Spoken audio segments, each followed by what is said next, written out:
So, you're driving with a team outside of Denmark, Yeah, right? a British team that's named Forza. Okay. And is that a good team? For me, it is. Yeah, I feel it's very good. I had a lot of help with my team chef, Jamie Crutchford, and I have some good teammates that can help me. And yeah, we have some battles because you want to be the best in the team, but we can still help each other, and that's a good combination we have. I really enjoy that. Like it. And I was also thinking about. Let me come back to that question. You said that you were actually the other guys you're competing against. They are head taller than you.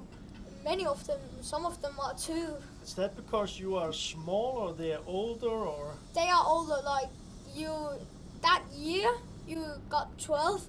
You can drive OKJ when I'm, but many of them have drove 3 years in the class. So some of them are 14 and I'm 11. Oh, so you're driving against 14-year-olds? Yeah, 12, 13, 14 years Oh. old, and I'm 11. So it's fun. You get some what do you call it? You get some battles to you. You feel like the pressure of them because they are higher than you. They are older than you.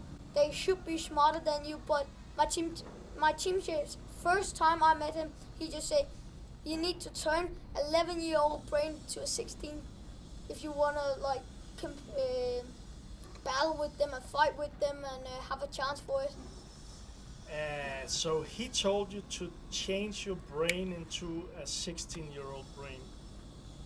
How do you do that? You can still be fun as 11-year-old. You are still a young kid. You cannot change it. But when you are on the track, you just need to be that smart if you want to beat them and win the race. You just need to be that smart. And you still need to drive good go-kart, of course. Do you have like a technique for driving your brain from 11-year-old till 16-year-old?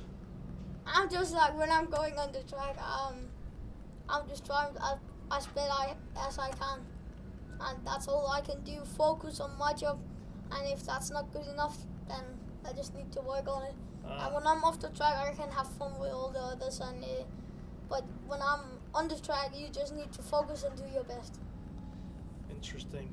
So I'm wondering, Jonathan, you're one of the best. Do you lose sometimes? Yeah, not always, but everyone that have doing sport, they lose sometimes. All do.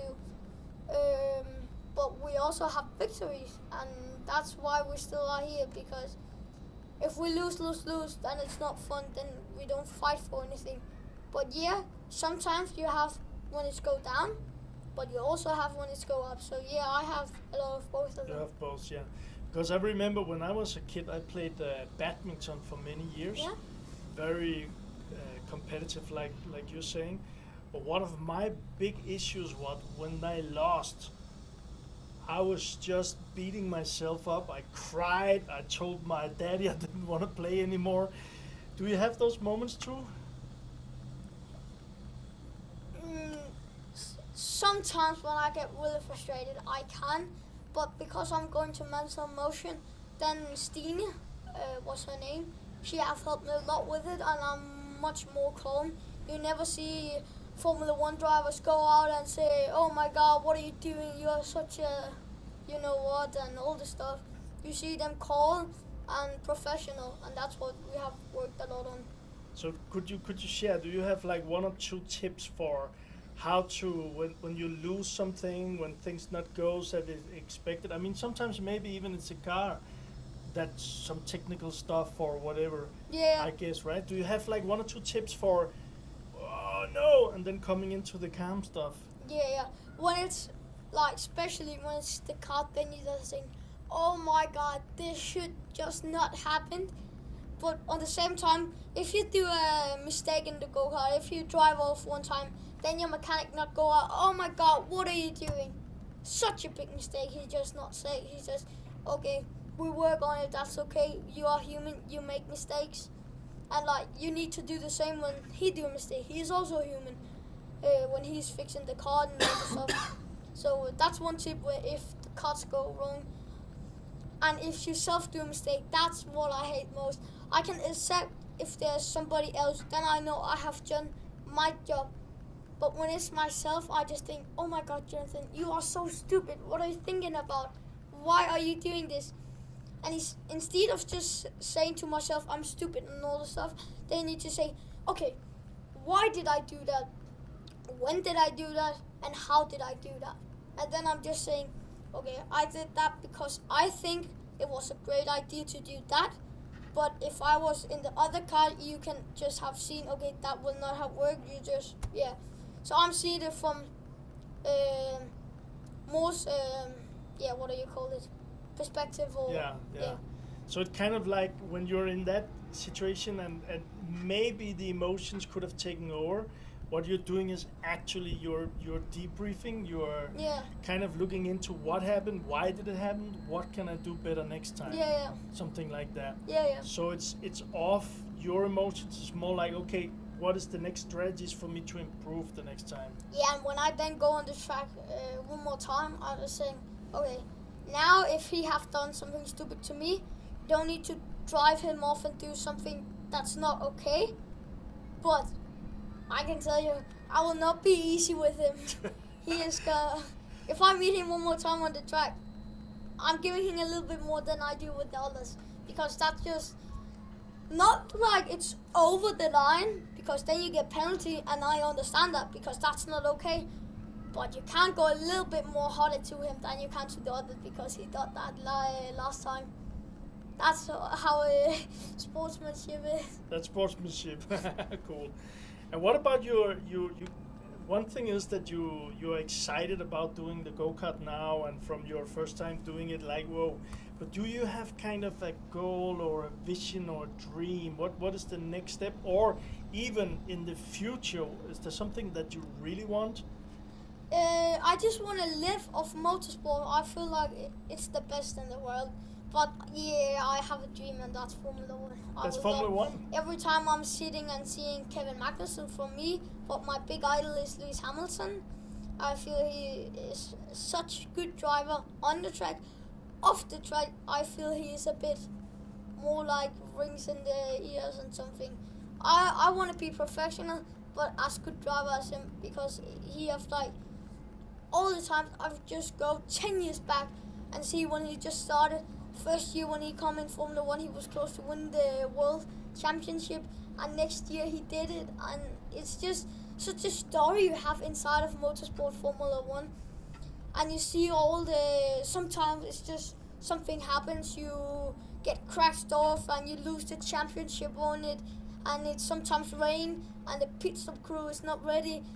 Always in runways there's happened many things.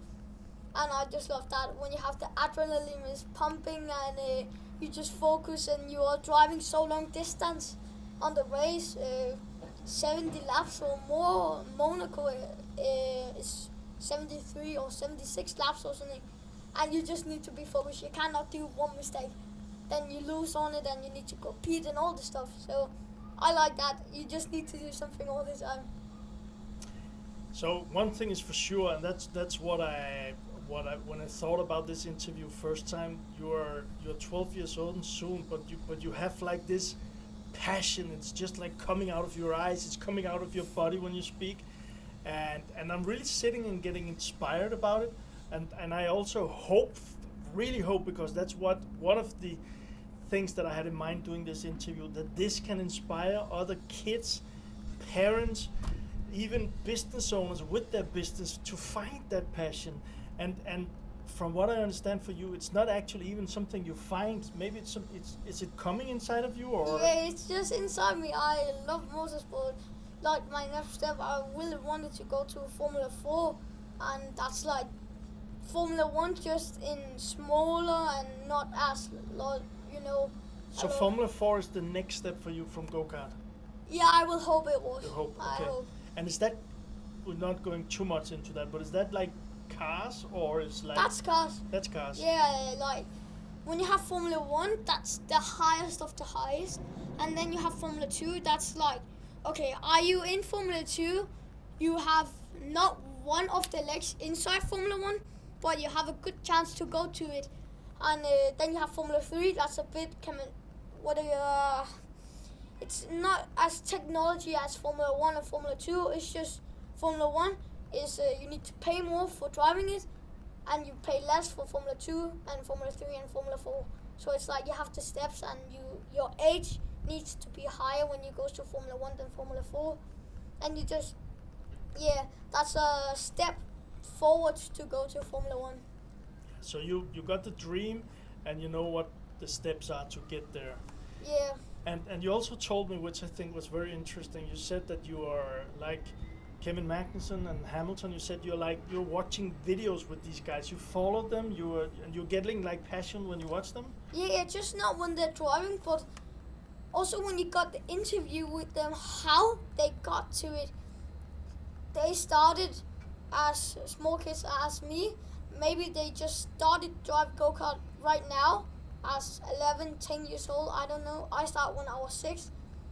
And they just started. And they just feel like the same as I do. It was just so nice, and you just can't keep away from it. And you just love it, and there's nothing more to say. So you studied those guys, you know about them, you studied their story? Not like I was stalking all the things and all the stuff, but I just like to learn the story, how they got to it, and get inspired how I could do it, and how my way can be if I do that. And that's I think this is interesting, because whether it's a business or it's the kids from a parent running a business, is still this: find somebody who is really at the top of what they're doing, understand what they did to get there, understand their story and all of this, and kind of like, okay, I like this, how can I improve and all of that. It's a good tip for actually anybody. I like it. So how would, I'm not asking you, but I will. I was thinking, is that a good question or not? But the kids from your school, the guys in your class, and same age guys like you, Mm-hmm. they go to school every day, they play PlayStation, and it's kind of a different life than yours. Yeah.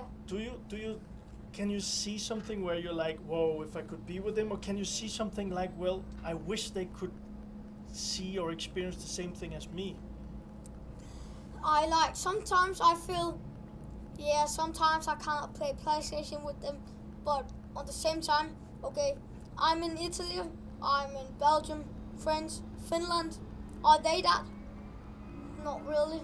I don't know if they are, but I don't think so. And yet they get a lot of experience in Denmark, which I don't get, but at the same time I get a lot that they don't have. So I just like win-win. Yeah, makes sense. Makes sense. And coming into the next year or two for you, I don't know if you thought about this or talked with your parents about this, but I mean, you're coming into 12 years, so it's soon going to be like a teenage years. Yeah. Which means for most people your age, they will go out and have fun in the weekends, they will begin to drink something, they will begin to party a bit more, not now, but in a few years. I know what you mean. So I'm just like thinking, did you think about these things? My dad have played handball in his whole year, and he have been professional. He won the Olympic gold on Denmark, but not for the highest, but a bit younger. I don't know if it was 19 or something. So the kids or the people below 19 years old, you play with those guys? Yeah. Ah, cool. And he just told me every time, I was just asking him, how was it when all the others was just having fun and something? It was quite difficult, he said, but sometimes he told like me, he gain and he lose, and that's good win-win. Sometimes he goes to parties, yes, but he just come 2 hours later and drink nothing when all the others have just been drunk in 2 hours and something. But he just have fun still because he play handball and that's what he love. So if you want to play handball, you also need to do something for it, and that's what he told me. So I love that. So it's kind of like what you're saying is that you like your dad, and that came to you too.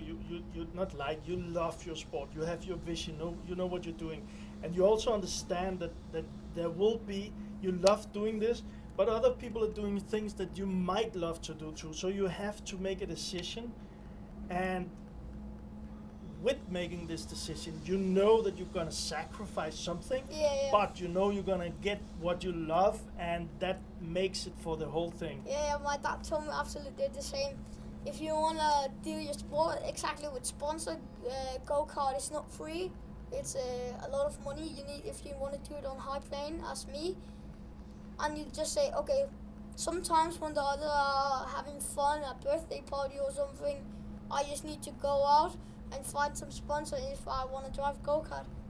And you just need to do it. Yeah, sometimes it can be fun. You have also there, how many are going out to business and learning at this age to do that? They just learn it maybe 10 years later than I do. And on that I gain a lot more also to the school. That have helped me a lot. All my English stuff have I learned from Italy and all stuff when I'm talking to all the others. And you just need to sacrifice some of the things they do, but you also gain a lot.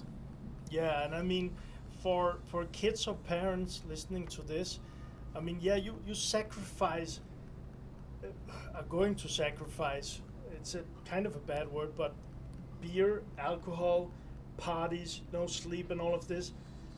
But it's actually some good things to sacrifice, because it's not very healthy for anyone doing like that, right? I don't think it's helped anyone to do that. So, yeah, sometimes I think I have no experience inside of it, but I think if they do it, then it must be fun.